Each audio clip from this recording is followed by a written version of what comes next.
वेद की वाणी कहती है, एक दो हाथों से क्या कमाते हो, सैकड़ों हाथों से कमाओ, सैकड़ों हाथों से कमाओ और हजारों हाथों से बांटो, हजारों हाथों से बांटो।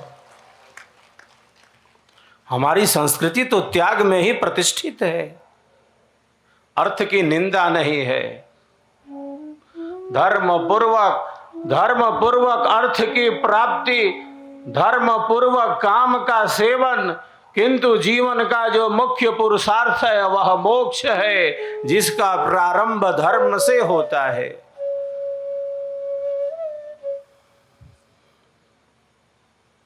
तो अर्थ अनर्थ में ना ले जाए, वह संयमित रहे, नियंत्रित रहे, जन कल्याण में उसका उपयोग हो, तो सबके सुख और शांति के लिए ईश्वर की दी हुई शक्तियों का सकारात्मक और रचनात्मक प्रयोग करता है। इसीलिए सेवा को इतना महत्वपूर्ण स्थान हमारी संस्कृति में प्रारंभ से ही प्राप्त है। आध्यात्मिक जीवन का प्रारंभ ही सेवा भावना से है। सेवा, सत्संग और साधना ही तो हमारा आधार है। सेवा का अर्थ है अहंकार शून्यता, सहजता, सरसता, सरलता और स्वाभाविकता। सेवा का अर्थ है अहंकार शून्य हो जाए, सब कुछ उसी का है, इसी भाव में दृढ़ हो जाए। उसने दिया है, यही भाव दृढ़ रहे। सृष्टि का निमित्त कारण ही ईश्वर है, सृष्टि ही ईश्वर की है, यह भाव दृढ़ हो जाए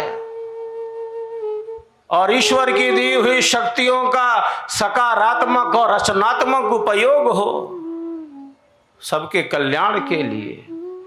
यही सेवा भाव है जो हमें सहज बनाता, अपने कर्तव्य और दायित्व के बोध से जागृत रखता, हमें सरस बनाता, सरल बनाता, सहज बनाता, अहंकार से दूर ले जाता।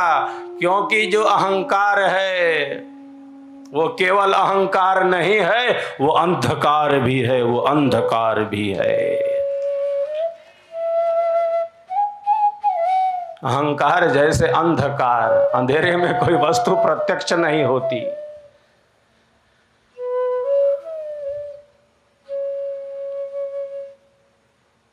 और सेवा इसीलिए है कि अहंकार शून्य हो, अहंकार नष्ट हो, मैं और मेरा की भावना नष्ट हो। यज्ञ इसीलिए है, इदन्न मम, मेरा नहीं है, ऊपर उठाए मैं और मेरा से, अवास्तविक अहम से वास्तविक अहम में स्थिति हो, अवास्तविक में नहीं।